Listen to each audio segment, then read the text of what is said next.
ধর্মমন্ত্রী ফরিদুল হক খান বলেছেন, চলতি বছরের হজযাত্রা শুরু হচ্ছে আগামী ৯ মে থেকে। সকালে হজ ক্যাম্পে হজযাত্রীদের প্রশিক্ষণ কার্যক্রম উদ্বোধন করে এই তথ্য জানান ধর্মমন্ত্রী। তিনি বলেন, যেসব হজ এজেন্সি সময় মতো হজযাত্রীদের ভিসা না করে ভোগান্তিতে ফেলবে, তাদের বিরুদ্ধে কঠোর আইনানুগ ব্যবস্থা নেওয়া হবে।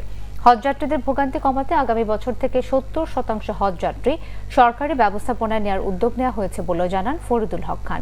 ভিসা দেওয়ার আর মাত্র ৪ দিন বাকি থাকলেও বেসরকারি ব্যবস্থাপনায় ৭৯,০০০ হজযাত্রীর বেশিরভাগেরই ভিসা করেনি হজ এজেন্সিগুলো।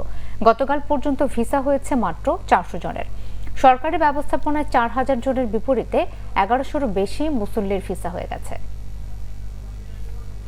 ৯ তারিখ থেকে ফার্স্ট ফ্লাইট আমাদের শুরু হবে ইনশাল্লাহ। মোটামুটি ১০ জুন আমাদের লাস্ট ফ্লাইট। আমাদের এজেন্সির অনেকে বলে ভিসা করতে পারি নেই, মুনাজ্জাম যেতে পারতেছে না, বাড়ি ভাড়া করতে পারে, অনেক কথাই বলে। দায়িত্বহীনতার যদি কাজ করে বা কোনো কিছু করে, আমাদের সরকারি হজ আইনের ২০২১ আমাদের যে হজ আপনার আইন হয়েছে ২২-এ আমরা এটা বিধিমালা নীতিমালা করেছি, সেই নীতিমালা আলোকেই তাদের এগেনস্টে সেইভাবেই অ্যাকশন নেওয়া।